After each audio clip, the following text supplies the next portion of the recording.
you remember my imaginary friends? You can't remember if you're imaginary friends or the voices in your fucking head. What's the difference?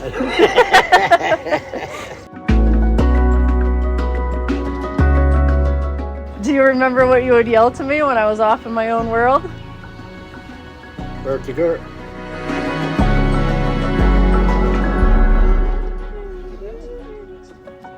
Where are you, Gert? Earth to Gert.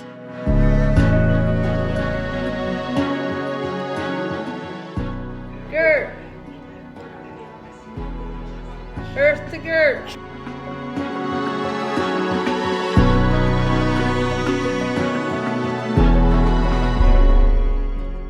So I'm starting a podcast, and that's the title. Earth to Gert? Yeah.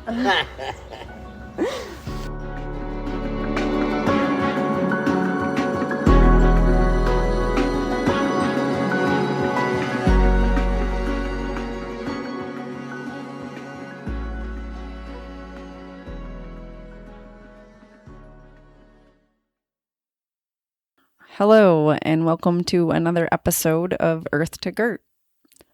I know I say this often, but I truly am so grateful to every single person that has agreed to be a part of the show.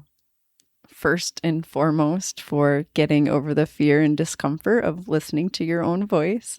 And I am so relieved to know so many of us have that same exact insecurity. And for your honesty and bravery to share your stories publicly, and for trust in this podcast, this community, and me. I know I have expressed this before, but this season has been really difficult to put out this year. The whirlwind of starting a new job at the end of my kid's senior year has left me off literally almost all of my routines. My eating and sleep routine has been trash. I have not had a journaling or meditation practice since mid-April. And when I'm not doing that kind of work, my brain starts to be a dick. And she's been kind of rude about doing this podcast. So I just want to say thank you to everyone that's been a part of it, who is still listening, and everyone that reaches out and thanks me for doing this. July has been much better, though, and as Danielle reminds me in this episode, I have never experienced my babies graduating high school and going off to college before, so I am giving myself grace and just trying to do better each week. But anyways, enough about me. Today, it's all about Danielle, another one of my lesbian crushes from back in the day, and just someone I have envisioned having on the show since the very first time I saw her open up on Facebook about her journey. So a huge thank you to Dani for this conversation, and everyone listening. Thank you so much. Okay, go. Hi, Dani. Hi. How are you? I'm good. How are you? Good. Thanks for being on my podcast. Absolutely. How would you say we know each other? Sports, high school. High school. Yep. I think one of my first memories of you is my coach, Mr. Durkee. You remember Mr. Durkee? Oh, yeah.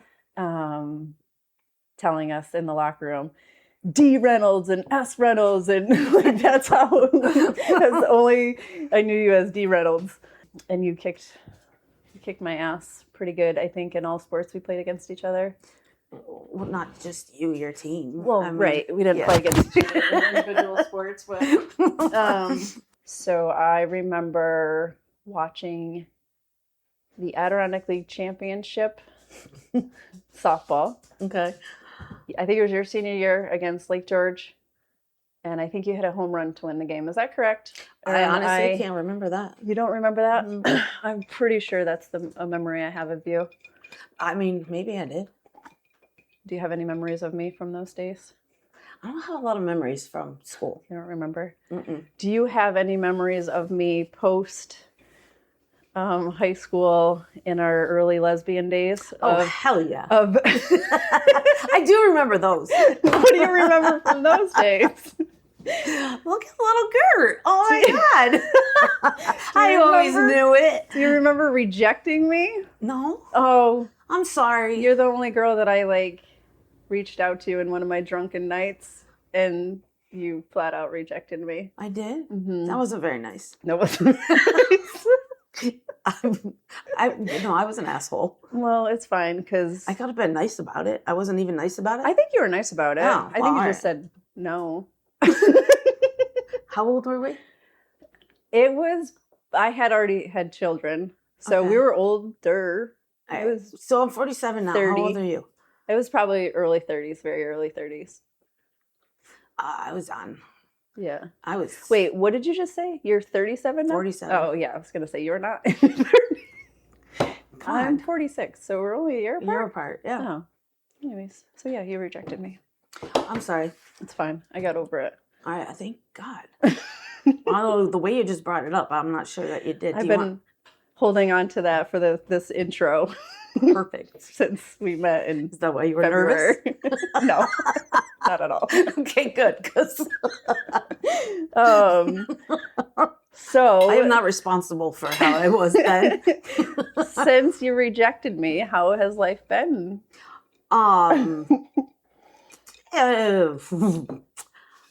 Rough. It's been rough. I mean, now it's amazing. Yeah. But it was rough. After the rejection, now that you've told me like what age that was, my bad.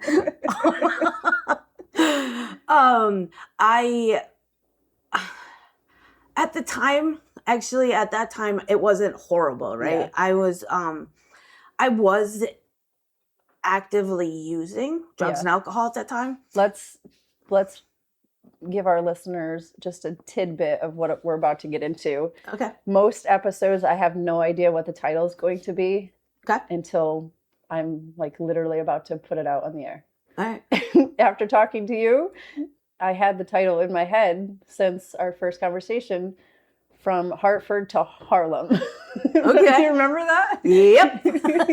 So you grew up in Hartford. Yep. And then you somehow ended up in the streets of Harlem. Yeah, and like the project. Yeah. The big ass buildings. How tell me about that journey and tell me about coming out of that.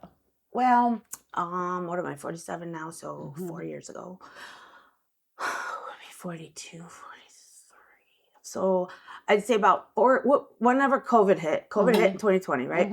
So in 2020 or just like towards the end of 2020, I had just finally gotten my like ultimate job that I've ever wanted. Like I had a house, I had a truck, I had everything that I wanted in life. I just wanted that work from home job. So I finally got that. It was working for a financial company out of California. And I don't know, 5 months into it, I got a phone call that they were eliminating my position due to not a lot of clients due to COVID. So I fell into this very, very, very deep depression. Before that, I had used alcohol and cocaine was really like prevalent in my life through all my years of working and things like that.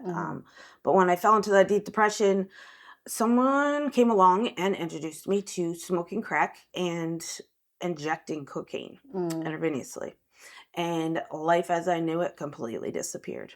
I had was on unemployment from the job because, it wasn't my fault that I got fired. It's taking COVID. And unemployment ran out. And I had a pretty hefty habit at that time between the two different ways of doing cocaine. And I figured out a way to survive. I met some pretty big, important people in the drug business, or so I thought they were important anyway, and allowed them to stay at my house. I was literally driving my pickup truck from up here to Harlem in the projects with my, windows down and country music blaring. Country white girl down there in Harlem. What do you think she's doing? You didn't bring your tractor with you, though? Nope, but I might have been playing She Thinks My Tractor's Sexy or something. Just to impress them there, And for literally 2 years, my addiction got so bad. I mean, I I don't even know if I showered. I don't Mm-hmm. know how many days I was up. Days just disappeared. Yeah. I was literally driving. I was driving nonstop, like around here Mm-hmm. to support my habit. I was working for them and, you know, taking care of what they had supplied me with, and smoking and injecting as much as I could every day. I Yeah. mean, it was like everything I lived for previously didn't exist anymore. It was just this. And the way that they made me feel, honestly, was like I was the queen of the world. They gave me that, I don't know what the word is, that like, it's not confidence, but they gave me that motivation. They gave me, like, they just made me feel like I was the best thing that they've ever met, and whatever. When you say they, who are you talking about? The Drug dealers. Yeah, the different dealers. I mean, there was probably 6 or 7 of them, because I worked on the fly, right? So I would get the stuff, go get rid of it, and then bring the money back. So there were times when the money wasn't correct, because I had such a hefty habit that I would just go to the next one and work for them for a while to fix and it was constant. Like, it was constant chaos. Yeah. Constant chaos. But at the time, it was a way of life. And I didn't even recognize the fact that I had lost my life at that point. I mean, I was driving back and forth to Harlem, I don't know, probably at least once a week. Yeah. I met their families. I met everybody down there, because they made me feel so special. Like, one thing I'm thankful for is I never had to give up my body for any of it. But it was also because, like, I'm going to be the best, best at the best. Right. And over time, my house was being watched. I had people come tell me that my house was being watched, and I was like, nah, they don't bother me. They're not going to bother me. They're just protecting me. They're just watching. Right. They're just making sure that I'm being safe and all that. And I mean, I had them show up at my door many times. I brought them in my house, and I was like, nah, you know that I'm an addict, because I had found out that they can't do anything to you if you're using in your house. So I would let them come in to show them that so-and-so that they were looking for wasn't there. And I think I even told my mom at one point, yeah, they're my friends. Yeah, the police officers are my friends. I was just giving them the layout of my house every time, not even thinking, Right. And then one night I left my house at, like, I don't know, 7:00, I think. And honestly, I don't understand how this happened without me getting caught in it. But at like 1:00 in the morning, one of the people that I was using with texted me and asked me if I was okay. And I was like, yeah, why? And they had said something about my house. So I got on my phone and looked at my cameras and realized that my house literally had been raided. I remember, like, counting SWAT team walking down my driveway, and I couldn't believe that this was happening. Like, how did I go from the cornfields of Hartford to SWAT team walking down my freaking driveway, right? Right. So when they raided my house, the only person that was there was this dealer that I was allowing to stay at my house. Now, mind you, these dealers, I have no idea who they are, like, what kind of trouble they've been in themselves, or what their records look like, or anything like that. So, I mean, I just know them by their street names, and that was, I couldn't even tell you who the guy that they found at my house, what his real name is. I have no idea still. So they arrest him, and in the meantime, I was like, well, I'm not going back to my house. So I decided to go into hiding. Hiding. I have a cell phone. I'm not hiding from anybody, but in my mind I was, right? And during those 2 years where my life, like, I just existed as a human on this earth. Like, I don't even know how to explain. Like, it's so hard to explain how it was then. I did the cocaine that I was using. I there was 3 times that I didn't test it, because I always tested it, because what I was doing obviously is illegal, but I also wasn't out there to kill somebody. I was just out there to support my habit and smoke and shoot as much as I could. So the 3 times that I didn't test it, I overdosed. It had fentanyl in it, and I died. Wow. Thankfully, there was the people that I was with in those situations knew how to use Narcan and brought me back with Narcan. So though my house got raided and I'm in hiding, air quotes, because and when you inject cocaine, there's like specific measurements basically that you use with it so that you don't do too much. Well, I had put too much in because I wasn't even paying attention. I just wanted to get high. It's all I knew at this point. Put myself into a seizure. And then the next day somebody came, and that was the 4th time that I overdosed. And at this point I was like, I can't do this anymore. Like I'm literally going to die. So I called my mom to come pick me up, and she came and got me, and I went to her house. And at this point there was a warrant out for my arrest because I never showed up to talk to the detective that called me on the phone that I smashed, because I thought they knew where I was. I wake up the next morning and my mom is like, you can't stay here. We have to bring you to the sheriff's department. So I was like, all right, well, I guess that's what's going to happen. So we go to the sheriff's department in Saratoga, and I go up to the window and tell them who I am and that I'm turning myself in. And they bring me back into a room and proceed to ask me questions and put handcuffs on me. And I was like, I'm not going home, am I? And they were like, no. They thought it was funny that I didn't know that I wasn't going home. I'm like, well, I've never been in trouble in my life. I don't know how this works. I don't I turn myself in. Don't I get some credit? Some credit for that or something? I don't know. And I remember going out. I'm like, can I go tell my mom? And so I remember walking out and opening the door and saying, Mom, they're not going to let me go home with you. And then they brought me back in. And what's your state of mind? Are you sober at this point?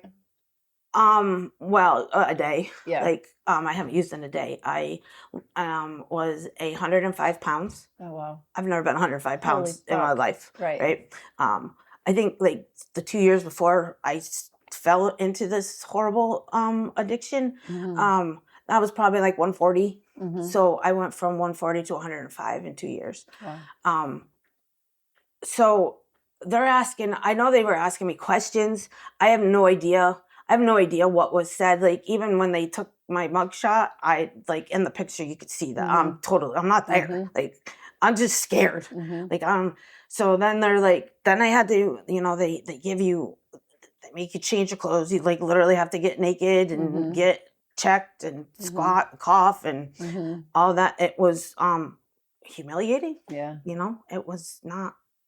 But honestly, now I say that that's humiliating. I don't know that you felt that. I don't even know that I felt anything at that time, because I was just so scared. You were probably in shock. Yeah, I think it was definitely shock. And then I remember them giving me the blankets and the pillow and walking me down the hall to the pod that I was going to be staying in. And when they opened that door, I remember walking through it. And I remember looking around and thinking, oh my God, my life is over. Life as I ever knew it is never going to be anything ever again. And then those doors closed. And I remember jumping. I remember my body, I just got scared or something. And they walked me to my cell, and literally, I think at least a month, maybe the first month, I just sat in that cell and cried. Because I was I literally felt like my life was over. And then after, it maybe wasn't a month, maybe it was a couple weeks. I don't really honestly know the time frame. There was some lady that came in and talked to me about being there, and I had to fill out paperwork. I couldn't tell you what that conversation was. I have no idea. And when I finally came out and tried, like, you know, yeah, you come out to eat and whatever, one of the other incarcerated individuals kind of took me under her wing and taught me how to jail. Yeah. So like I learned how to like trade ramen noodles for, I traded ramen noodles for lotion because I'm a lotion freak. People trade ramen noodles for like, you know, like, nope, me, I'm trading it for lotion. Because the lotion that they gave you was horrible. Yeah. And this one girl got medicated lotion. It was really good. Fancy. I know. A lot of ramen noodles for that. It could taste you like ramen noodles. Right, exactly. So, I'm in there and I find out that the guy that they found at my house, the dealer that I was working for, he had charges or was on parole or something for like attempted murder or something like that. So it was really safe to have him in my house. You know? Anyway, he claimed that the drugs that were at my house weren't his. So I got charged with A1 felony for a kilo. Wow. So, I mean, I have no choice in the matter. Like, I'm going to take this charge, right? I do remember narcotics pulling me aside and wanting me to work for them. And I'm like, I just said I didn't know anybody. I don't know these people. Right. Like, I'm not looking over my shoulder for the rest of my life. Somehow I knew enough. I knew I was smart enough to know that you don't do that. Right. Do what you got to do. Right. Deal with it, but that's not something you do. Yeah. So, are you at a point in your life at this point where you want out of that life anyways? So working for them, you would have had to go back into that? I would have had to go back into it. Yeah. So, and that was another thing too, is like, you know, I want help. I don't want to go back out and use. Like, using got me in here and I don't know how that happened. I can't, I honestly do not know how it happened, how it took my life away from me so fast and how I got so deep into it. Like, I grew up in Hartford. Like, come on. Like, how does that happen? How do I end up in Harlem? And in Harlem, like, I own the place. Right. Like, I've been there my whole life. Right. Like, it just, I couldn't wrap my head around it. That they would put you back out there like that. Right. And so, obviously I did not work for them. So I was looking at 10 to 20 years. Oh my gosh. In the state prison down in Bedford. Oh, wow. I've never been in trouble in my life. Right. I'm going to prison. Right. My life is over. I don't know. So, you know, I would have court each month and it would get adjourned and I did have a lawyer, trying to trying to work with the DA to get me a better offer of some sort, something. Like, I don't have a record. Like, I've never been in trouble. So then it was like talk about going to shock. Well, shock is like, at the time I was told that they shave your head and they scream in your face like boot camp. Like, I don't even know what I don't know what shock is. This is what they're telling me in the pod that I'm in. And I'm like, I can't have somebody scream in my face. Like, I grew up with that. I can't have it now. Like, this is part of the reason I use, you know? Right. So I'm like, so now I'm thinking, all right, well, I guess I'm going to shock. So I start working out with what I could figure out how to work out with in there, because there wasn't like any equipment that you could use. Right. So I walked around the pod. It was like walking like a hamster on a wheel, like in circles, right? I literally walked through 5 pairs of Crocs because I was walking so much. And then I met someone from Healing Springs.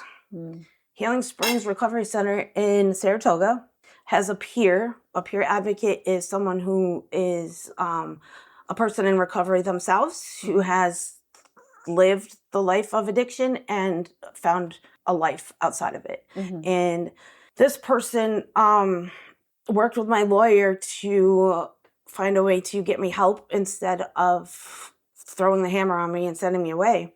And after 6.5 months of being in jail, I was afforded the opportunity to go to treatment.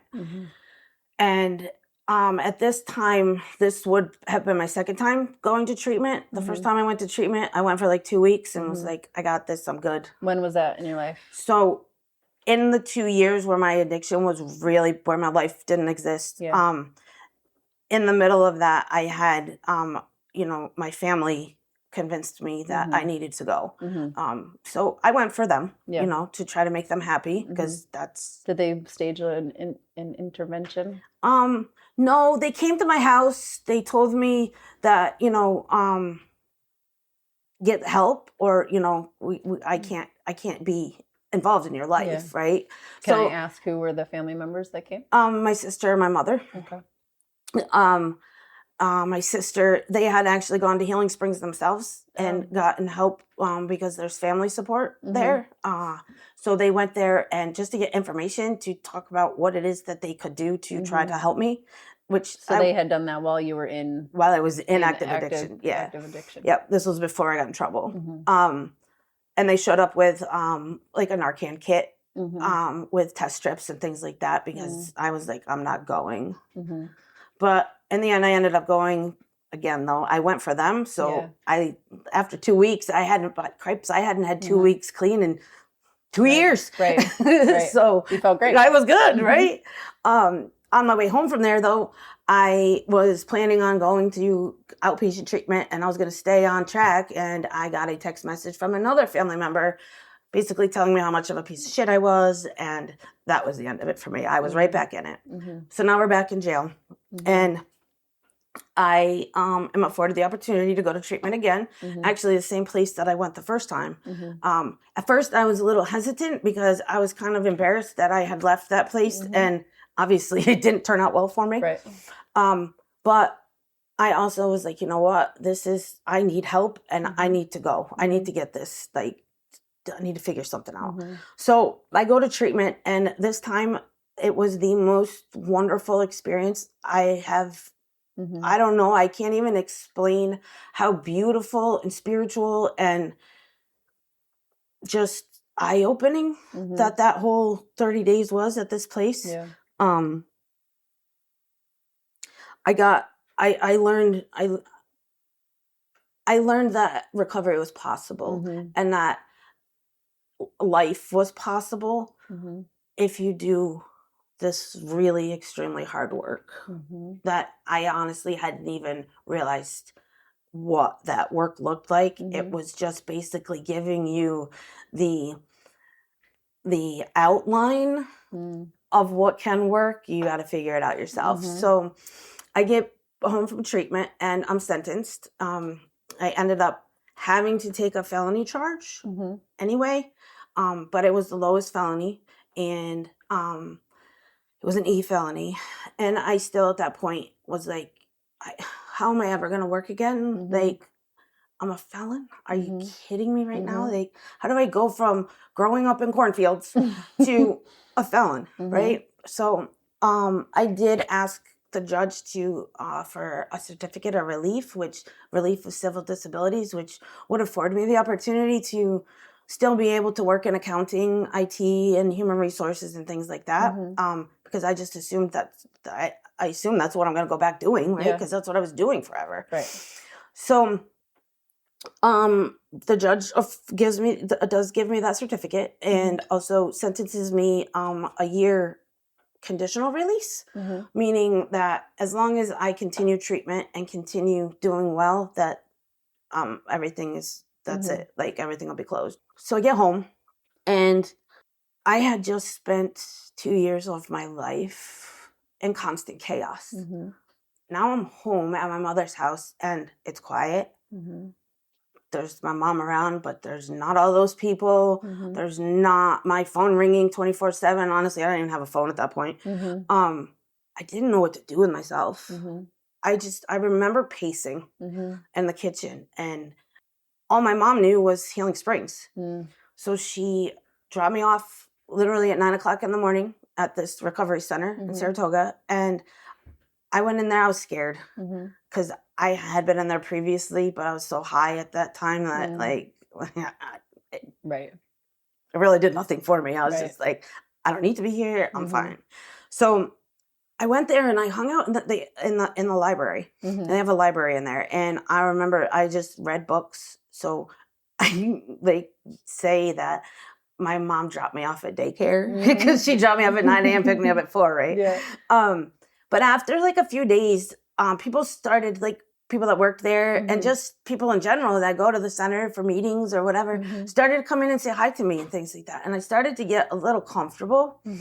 So I started venturing. The Healing Springs has a calendar full of all kinds of different types of meetings, events, and things like that. So I started to venture out into the meetings, right? So now I'm starting to get a little structure in my life, right? Because I find this one meeting that I like a lot, and I realized that it's okay to talk. It's okay to open up. It's okay to talk about your feelings. It's okay to talk about being scared. It's okay to talk about whatever it is, because everybody else in the room is either feeling that right now or has felt it or, isn't even there yet. Yeah. So I know, like, in the beginning of it, every time I would talk, I would cry before I talked because, honestly, I never really talked about my feelings. You don't speak till you're spoken to. Right. You don't cry in front of people. Like, that Don't show emotion. Don't show emotion. Like, that was drilled in my head. So, like, for me to even open my mouth to even start to talk, it was like, I think the tears were more of a relief tears than they were of, like, being scared or anything, because I was so excited to be able to actually talk about this stuff, and like, these people are going to listen to me. Like, holy crap. And they're going to understand. Like, it was wild. Right. And then I found out that they have, at Healing Springs, they've certified recovery peer advocates who are coaches in the center. So I started working one-on-one with this coach. And when I first started, I was like, it's another counselor. This is not going to go anywhere. They're not going to understand me. They're not going to relate to me. They're not even going to have a clue what I'm trying to talk about. Well, because they're in recovery themselves and have the lived experience of addiction, it was the best thing that ever happened to me. Like, I could talk to this person and she knew exactly what I was feeling. She understood. She could relate to it. She could relate her life to it in ways that made me feel heard, and it just became like this mission of excitement for me, right? And then in talking with her, I realized that I never in my life worked on any of my traumas growing up. Did you even know you had traumas until then? No, right? Really, I didn't think of it as that. Like, I just was. This is how I grew up. This is what I was accustomed to, and this is how I was. This is how I became who I was as a person. Right. Which I didn't know who I was. I've never in my life known who I was. I was just almost like a chameleon. Oh my gosh, I've said that about myself so many times. Like, I was what everybody else was. Like, maybe whoever was around me, I adapted to them. Yes. Yeah. So now I'm talking to this lady and she's like pointing things out. And I'm like, so I should go talk. You think I should talk to a mental health therapist about that? And she was like, well, I'm not here to tell you what to do, but I know for me, it worked for me. So I was like, wow. This lady understands me, and she's telling me it worked for her. I was like, well, maybe it does work. So let's try that out. So I got a mental health therapist, and I started talking about the things that I couldn't talk about with my coach, because my coach wasn't educated enough in mental health to be able to open up that box, Pandora's box, and send me home safely. Right. Whereas the mental health therapist knew how to close that box to make sure I was going home safely.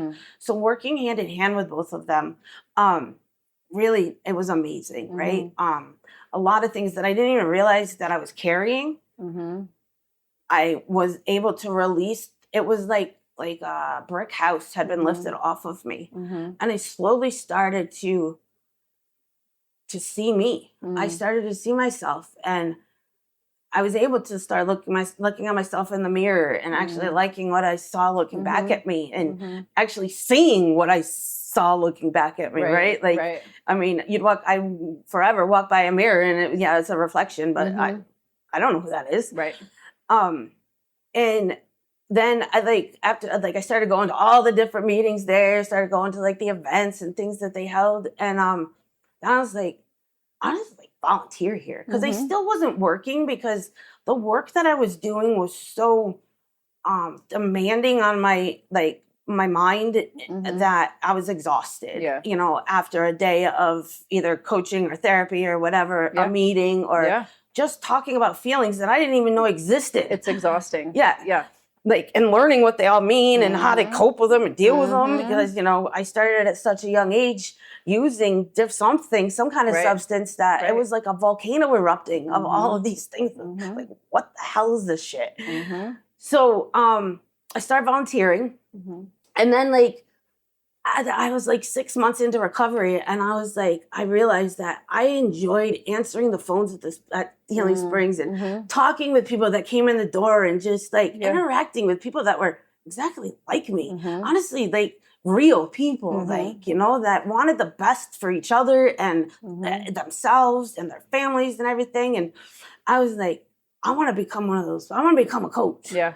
Well, the director of Healing Springs, Lillian McCarthy, she was like, well, I don't think that you would be like bad at that. I think that you would be very good at it. But I really prefer someone to have a year in recovery before, you know, they take that test. But if you, in a year, you come back to me and you still want to do that, we'd be more than happy to get you a scholarship for it. So it kind of took the wind out of my sails a little bit, but I was like, I was so involved in all the stuff that I was working on internally that I just kept going on and kept volunteering and whatever.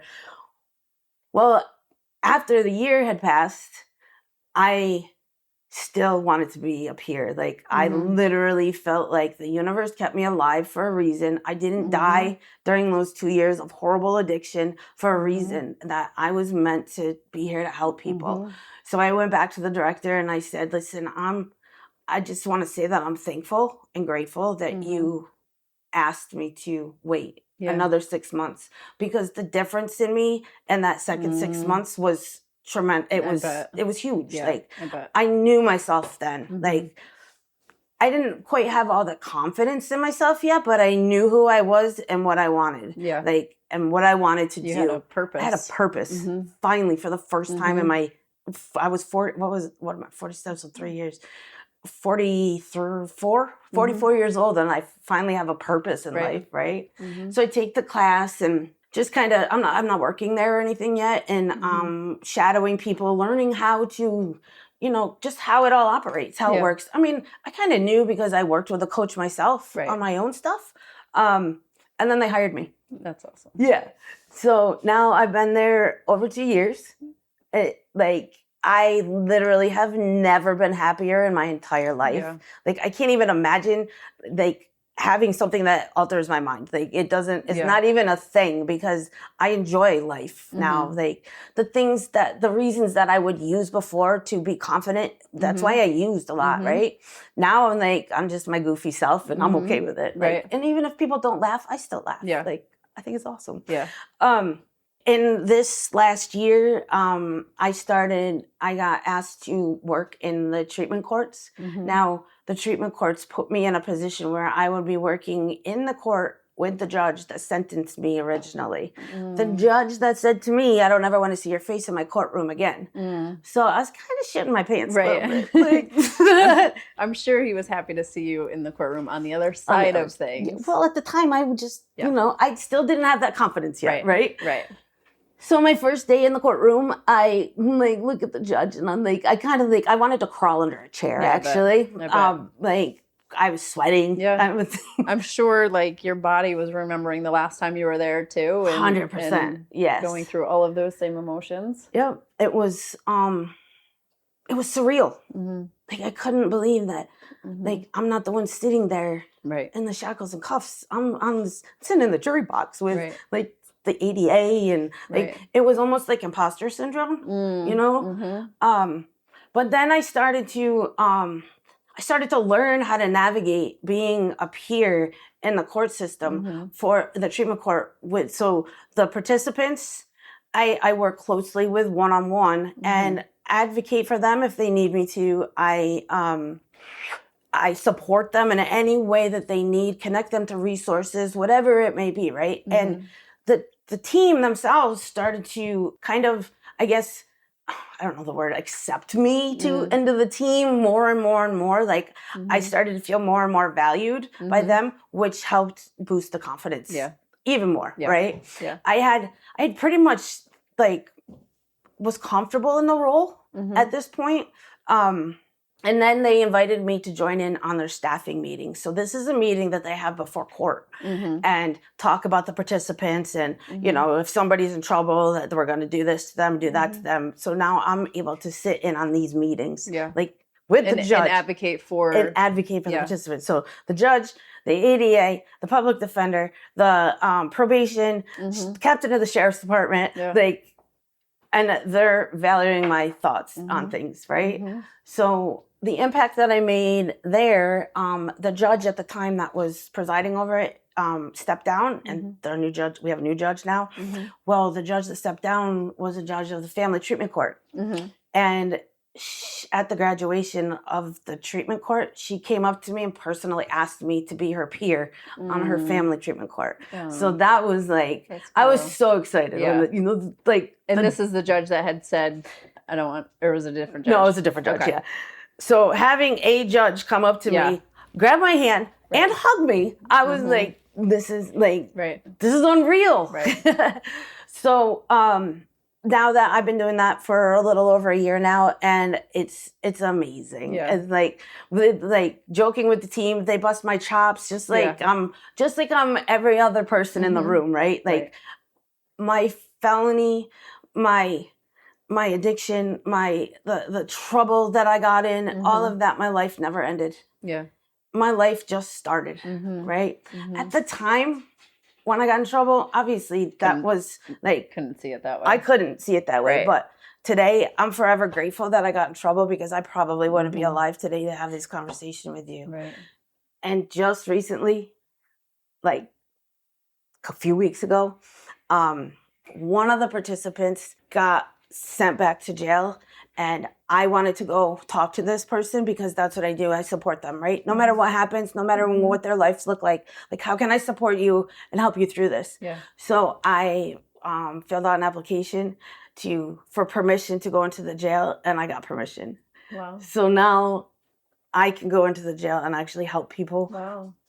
In the place that I was originally housed and thought my life was over, and now I can go in and bring hope. I was just going to say, in the same space where you cried for a whole month straight, you get to now go in and just bring hope to these people. And, that's amazing. It's incredible. Like it's like my passion for this work is like there's no monetary value you can put on how fulfilled my heart is every day with this work. We've chatted twice now about this, and both times there's just an expression on your face. Like there's no video in this, so people can't see the passion that you have when you talk about this. But most of this conversation, you've had a smile on your face, and you just seem so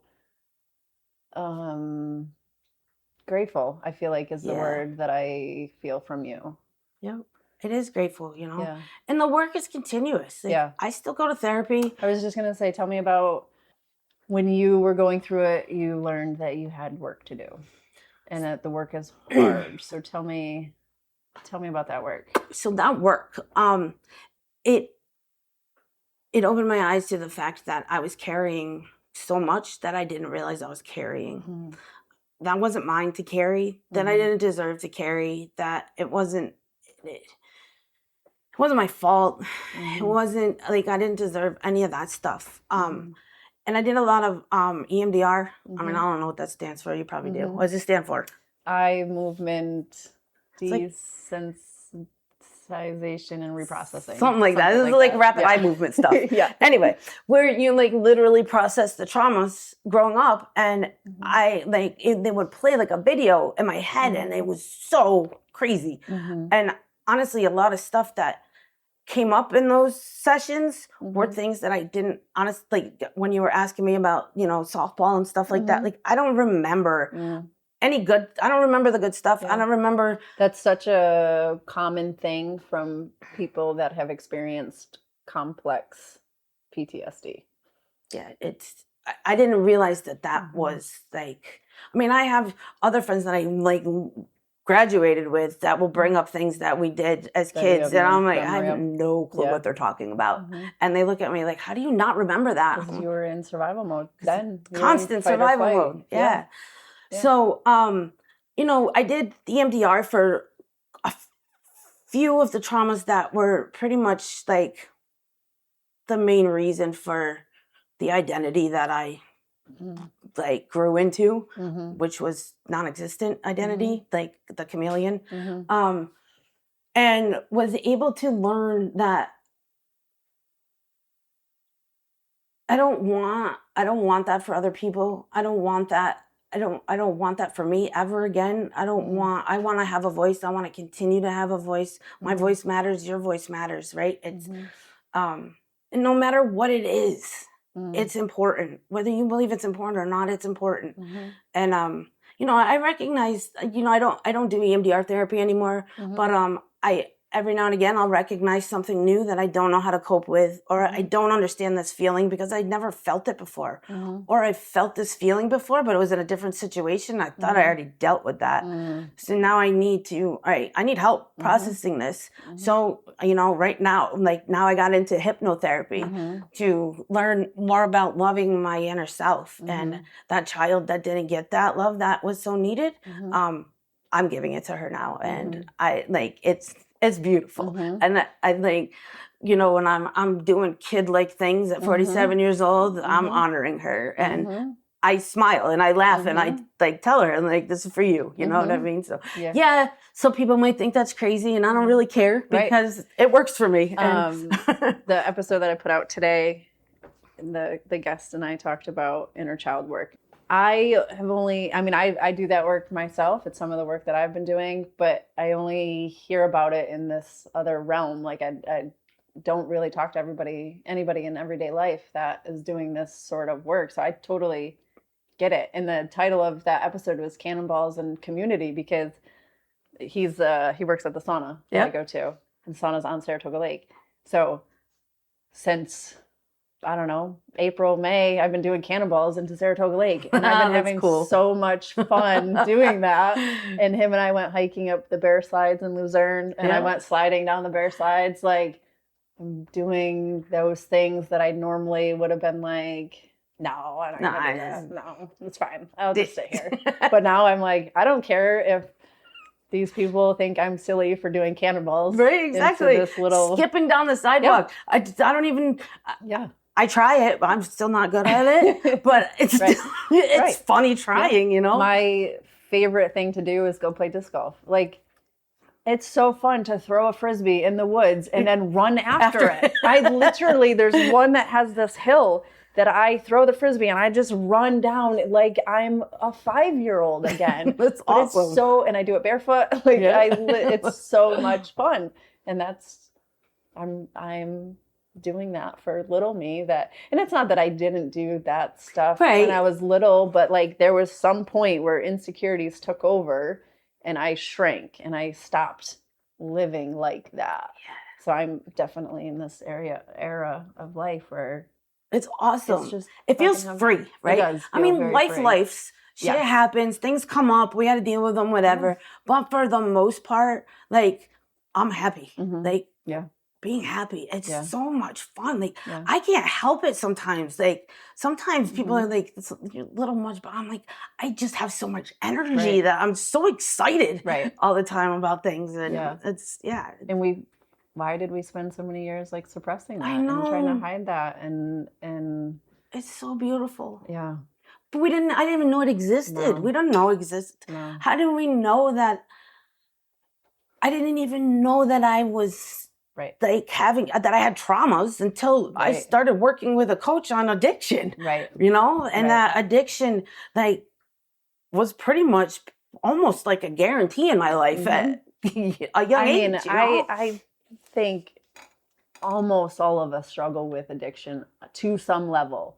I may not have ever gotten to Harlem, but I very much teetered on being an alcoholic. Like, there were many nights where I was chasing Benadryl with a bottle of wine in order to sleep, in order to turn off my day, in order to turn off my brain, in order to not hate myself. Why did I hate myself so bad? I have no fucking clue. Yeah. But I did. And there was a good stretch from like those early 30s, mid 30s to just before I turned 40 where I was crazy.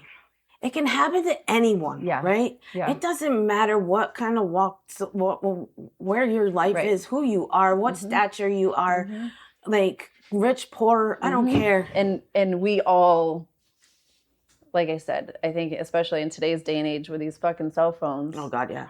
If we're not addicted to heroin, we're addicted to these cell phones. Scrolling, That's right? literally fucking going off. And like, we're addicted to the food that we eat. It's designed to be addictive. Yeah. We're addicted to so many unhealthy things. And like, you know, the horrible addiction that I was in, it turned into like I started eating food like it was my job. Like went from 105 to 185. Like quick. Right. You know, so it's like you trade one for the other until you learn how to cope with life. Right. It's not necessarily like, again, I'm not like life.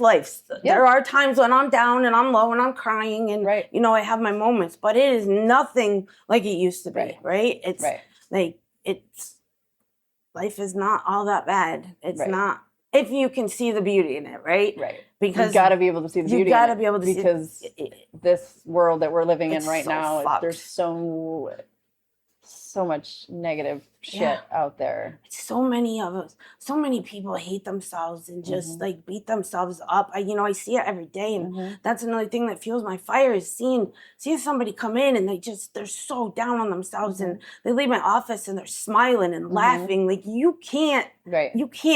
There's nothing more beautiful than that. Like it's I can't say it enough. What an amazing human you are. Thank you. To be able to take where you were and take your pain and put it into a purpose and to help others. And on some level, I think that's what I'm doing too, taking my mental health experiences and trying to normalize it. And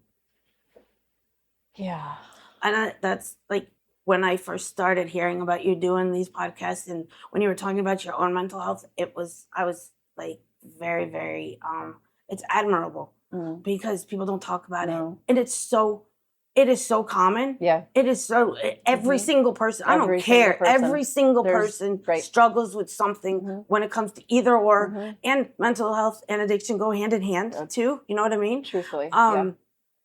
But giving a voice to it. Yeah. And letting people know that it's okay to talk about it, man. Yeah. Because there's so many others out there like you. It's okay. Yeah.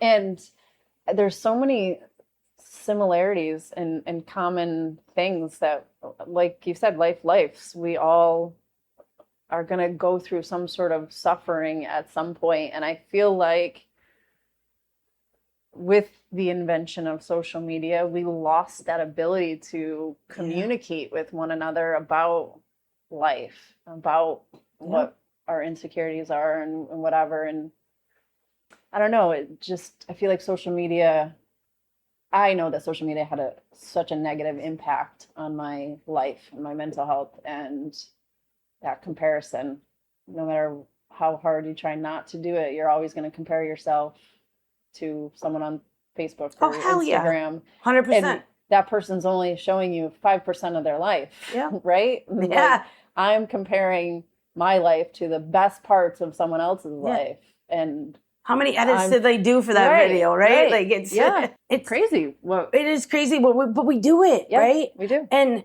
we can't compare. It's like own your own shit and it's yours. Like if you own your own, you can walk with somebody else while they own their own, and we can all be beautiful together, right? And our own whatever's we got going on, right? Because there's always something in us. There's always something going on. There's always, I don't know, but it's just life, and it's there is beauty in it. There's beauty in the suffering. Yeah, there really is. When you first were going through it, you said that you had been using alcohol and cocaine. Was that most of your adult life? Most of my adult life, yeah. Yep. What do you think you were, and this may go too deep and you might not want to share this publicly, but what were some of the circumstances you think you were numbing or? So honestly, like, were you able to? I learned at a young age that a substance can drown out anything bad going on. Anything, right? Starting with like migraines when I was young. Everything looked great on the outside, you know, that I had a great life, that everything was beautiful, just like those social media things we just talked about. But behind those closed doors, it wasn't. Yeah. You know, it was pure chaos. Yeah. And the migraine medications that I was taking, I found to quiet that noise that was happening behind those closed doors. And it just progressed from there. And anytime that, like, my whole life, you know, after work, I need to decompress. I'm going to use cocaine and alcohol. You know, it's a fun weekend. I'm going to use cocaine and alcohol. It just became part of my life. It just became, because I didn't know who I was anyway. So what is it? I might as well, like, it's almost like I just existed forever. Yeah. And now I live. Yeah. Yeah. It was to cope with whatever, anything. It didn't matter what, happy, sad, upset, whatever. It was just a way of life. It was just a way of life. Yeah. How were the relationships with your mom and the people that were? I kind of lived two separate lives. Everybody knew that I drank, right? Yeah. I was, you know, a drinker of beer. But I never allowed the close people in my life to see the extent of it. They didn't know that I was up till 3 o'clock in the morning on a work night. They didn't know that, you know, I stayed up Friday, Saturday, Sunday, and went to bed at 3 a.m. Monday morning before I had to go to work. Like, they didn't know that stuff. Did they know you were using cocaine? They know my mom dabbling? Says that they knew that I used it, but they didn't, they thought it was just like a recreational thing, you know, randomly here on Friday night or whatever. But it got to a point where it was daily. It was pretty much like, I don't know how I afforded it. I don't know. You just figure it out. You do, you know? I mean, and it also became a way to just calm everything. I think that, I mean, I've never been physically diagnosed with it, but I'm pretty sure I struggle with ADHD. Pretty sure? I mean, I'm pretty sure. You've been chatting for how long now? I know exactly. I'm not a doctor, but I've seen some ADHD folks in my day. So when I would do cocaine, I would chill out. It was like instant Xanax for me. So, I mean, obviously that, you know, it was, and then when it went to that next level though, after losing my job to COVID, I don't even know, there's no word to put to what that was. Yeah. Because I don't know, I still don't understand how it happened. Yeah. It took my entire life. It controlled me. Yeah. Like, I don't know. It really literally controlled me. And I'm so petrified because that happened without me understanding or knowing or realizing. That means that it could happen. Yeah. Like, how do I know that isn't going to happen again? Like, I do. I sort of feel that way about like my suicidal brain. Like, if I don't stay diligent with my tools that I use, like if I don't eat right, if I don't, you know, do X, Y, and Z, I'm so afraid of that suicidal brain coming back and that depression coming back. Yeah. That's enough to keep me eating fucking cucumbers and well, I appreciate it. I like cucumbers and like watermelon, like that. I do all of that because I do know, like, it's a possibility. It is a possibility. Yeah. It's such a possibility for that old way of thinking, and like when I started this new job, the stress that came with this new job was something I hadn't experienced in a few years. Yeah. With that stress came all of the old habits, like the doom scrolling came back stronger than ever.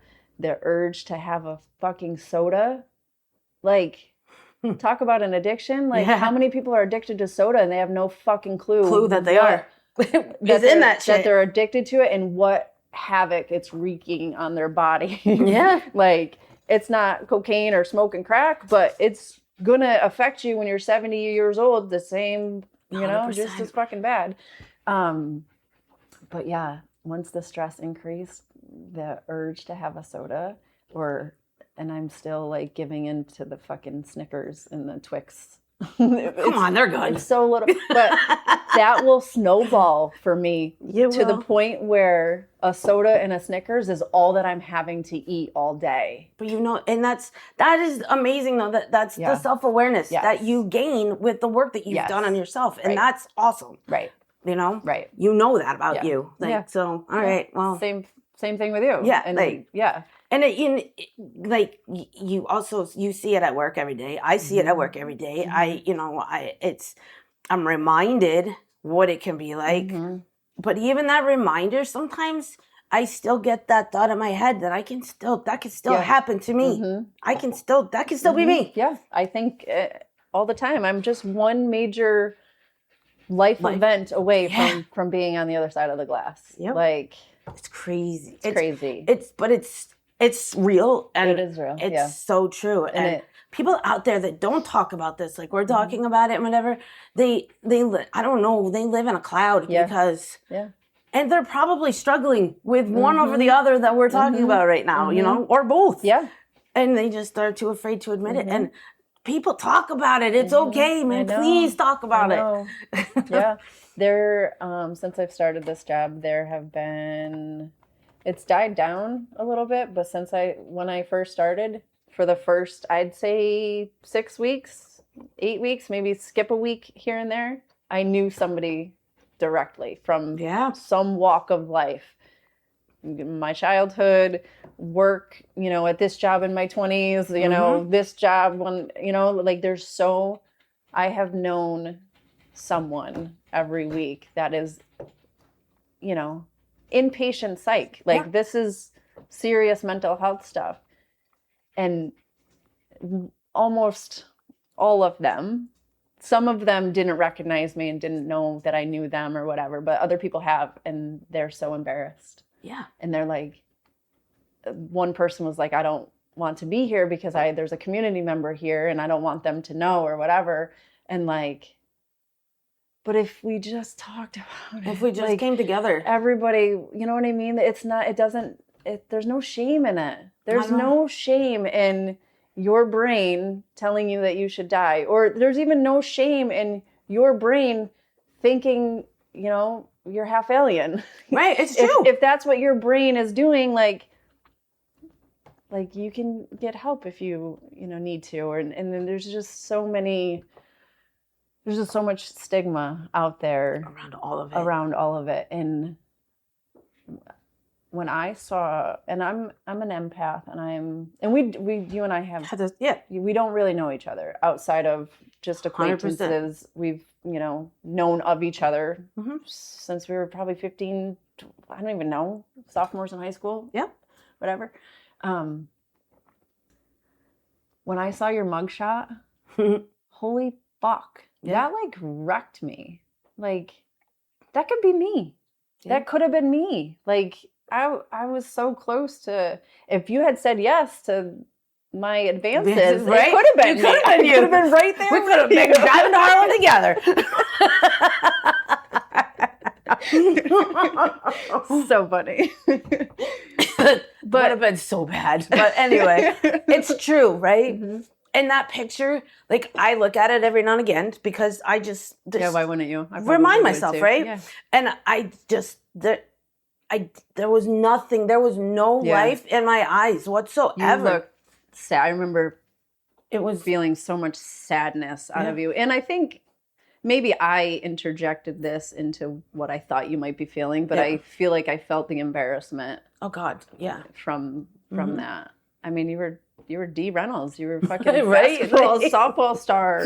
Like, and yeah, but that wasn't even like, you say it like that, like that's what everybody saw. Yeah. Right? Agreed.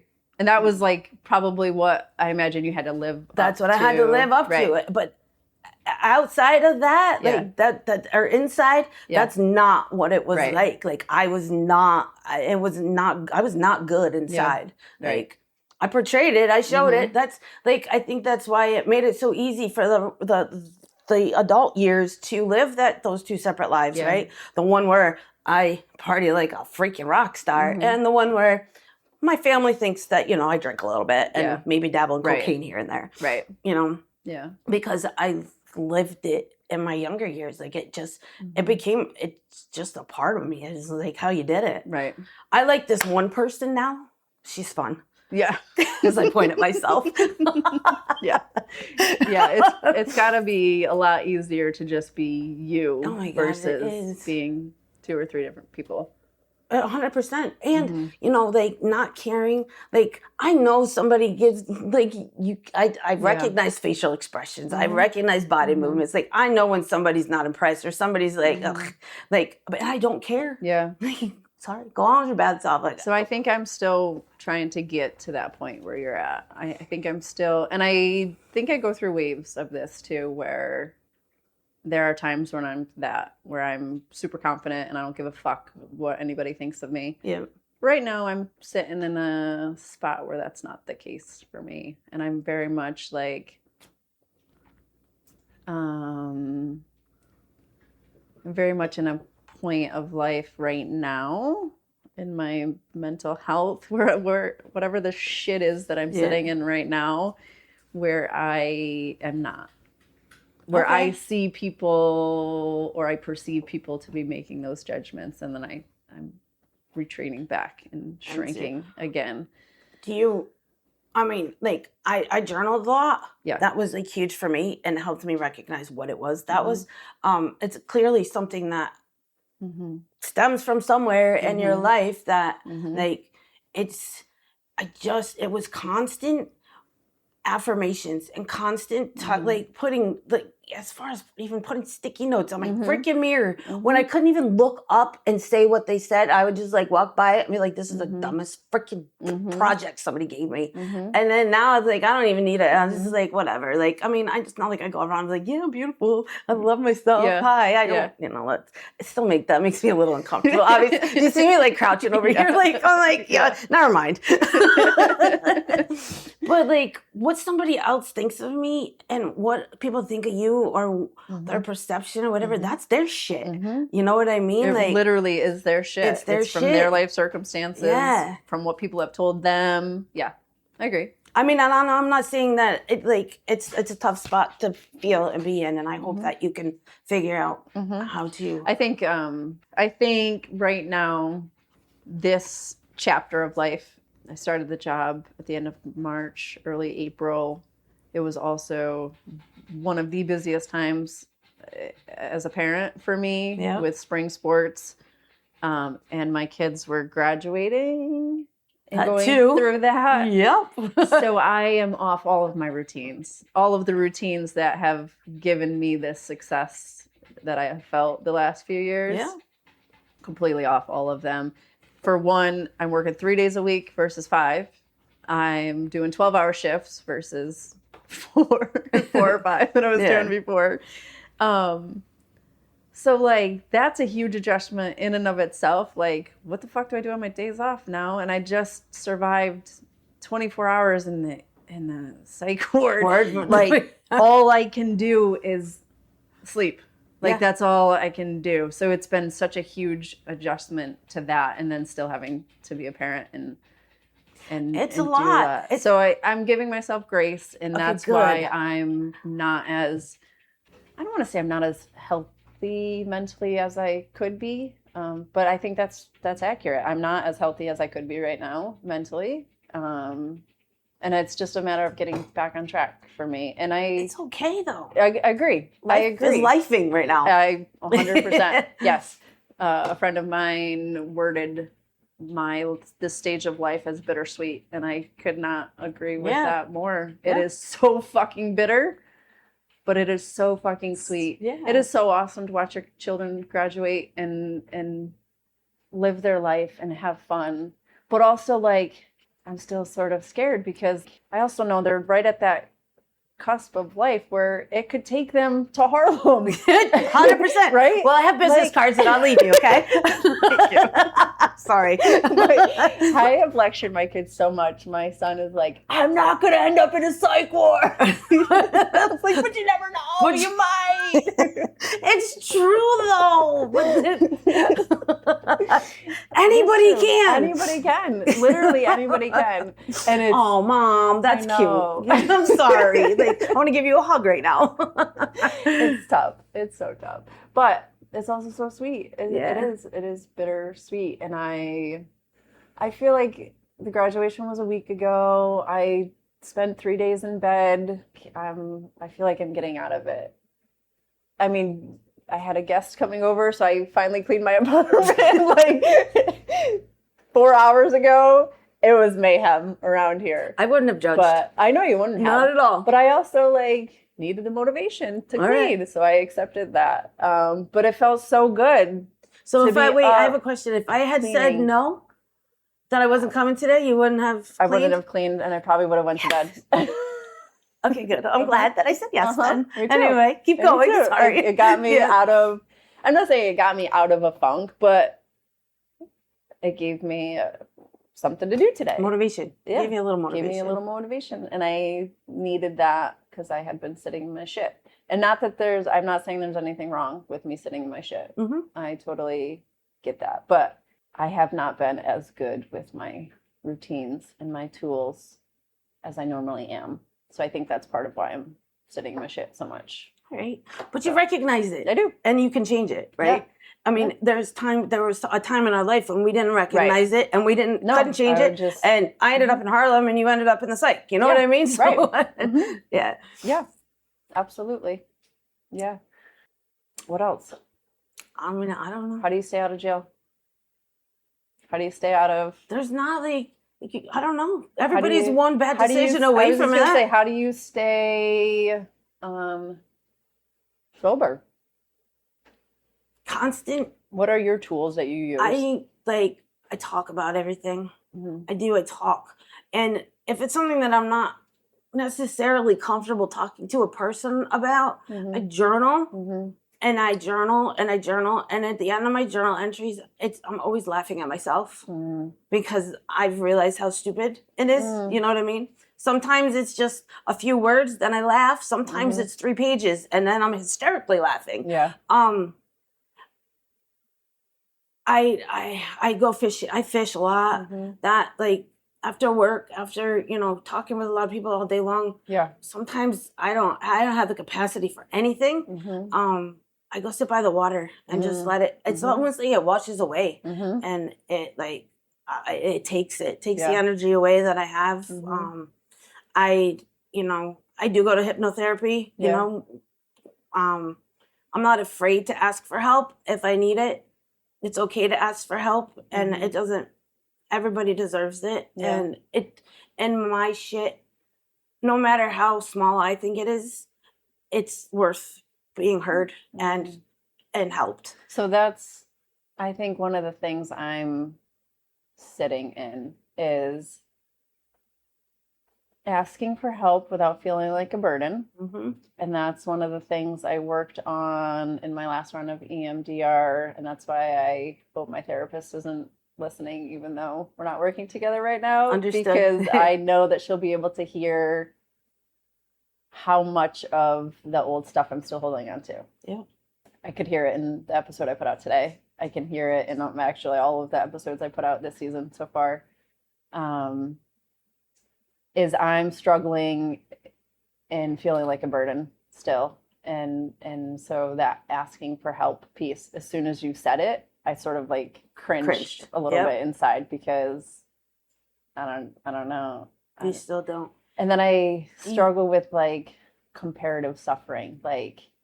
If I want to unleash what I think I'm struggling with, I will first think about the person that I'm going to talk to and what they might be struggling with. And I don't want to burden them with my stuff because I know they're going through something worse than me. Even though I can't say worse. Love for you, right? I know. It's recognizing that you you deserve it. Yeah. You know, they don't deserve it more than you do. No one does. Right. And I mean, how long have you been doing this work in the psych that you, I think you told me, but. Just started in April. Okay. So I guess let me just use my experience, my lived experience. Yeah. Like, so when I'm talking with an individual at work, right? And they are telling me that they think that because they cut their finger, it's not that important. Yeah. I've probably heard worse things today. Yeah. And I'm always like, I don't care what else I've heard today. You cutting your finger, if that's like what's the worst part of your day, let's talk about that. Right. So in my work, it helps me remember that mine is just as important as them, because I'm constantly telling people the same thing, right? Right. You're important. Yeah. So do you do get that at work? Yeah. Okay. I do the same thing. I mean, and not just my work, but like in my podcasting work. And there was a period when I first started opening up publicly about my mental health where a lot of people were reaching out to me, and same thing. I would tell them there's no comparative suffering. There's no, like, just because, you know, someone else is going through this, it doesn't take away from what you're experiencing. Right. And I, on some level, you're good at giving advice than taking it yourself. I get it. Absolutely. I get it. Absolutely. Like, it takes time. Yeah. I don't know how when your journey started of you working on yourself and working on these things. Like, and I'm in my 4th year. I'm probably in my 10th. Okay. 10th. But again, I don't think time is relative. No, I you know agree. what I mean? Especially since my first 4 years weren't really, they were very situational. Yeah, so it's, there's no, I don't think that there's a time, like they say, you know, like when the director of my company told me that she would prefer a year of, you know what I mean? Yeah. At that time, I had thoughts of like, well, how does she define that a year in recovery is a good thing? How does she define that? It has nothing to do with that. It's just in how you, like, at least in a year, you see things differently and you start to. But it doesn't mean that I'm healed. It doesn't mean that you're healed. It doesn't, like, things happen over the years that will continue to bring those things up for you. I mean, it's, I see it all the time in myself. And I'm like, I thought I already went to therapy for that. And I do this every time, and I come back to this: healing is not linear, and that you're constantly gonna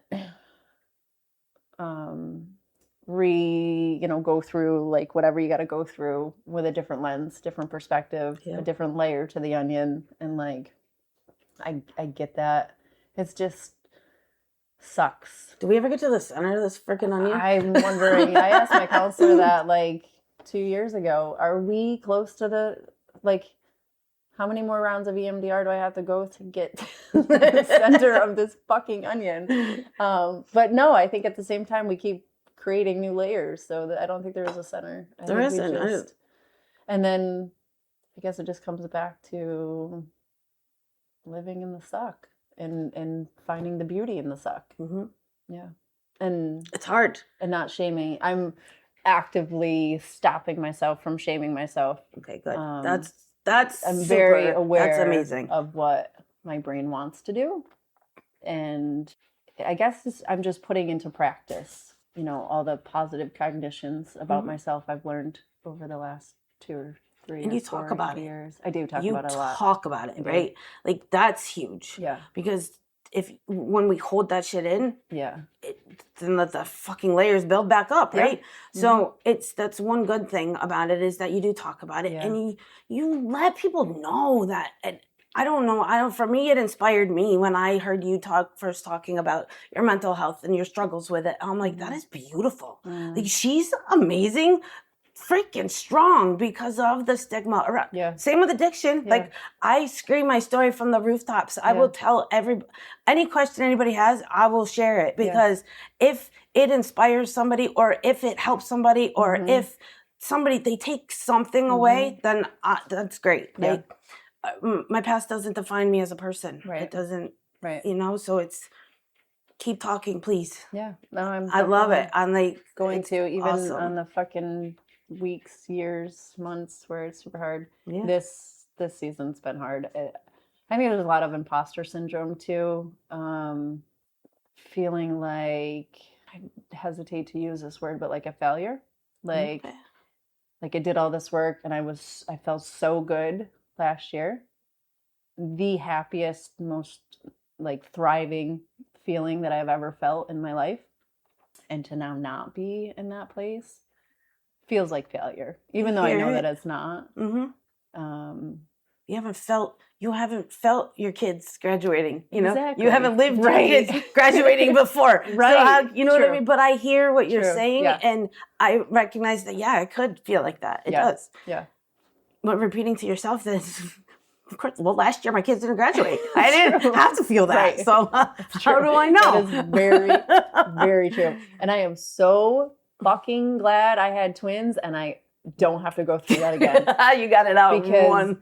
Fuck, the people that have to go through that multiple times. Yeah. Holy shit. And now I got to get through August. You can do it. But, you know, I'm always here to talk to you. We've been talking for literally almost, I got here at 4:30. Yeah. And we talked for 2 hours before I even hit record. And I didn't even know 2 hours had gone by. Didn't either. How the fuck did that happen? Well, I really appreciate you giving up your time, especially after a work day. I appreciate you asking me. And I love the fact that you talk about this stuff. It's so awesome. Keep talking, please. Thank you. I appreciate you saying that because there's the voice in my head that's like, what's the point? Does anybody really care? Is everybody like... Someone out there needs to hear some part of this. Yeah. I would say every episode I get that's what it means. Some message from someone that thanks me for doing what I'm doing and doing, doing this. It's important. Yeah. Like, people don't realize how common it is if we don't talk about it. Right. So. Right. And thank you for being so open. Absolutely. Yeah.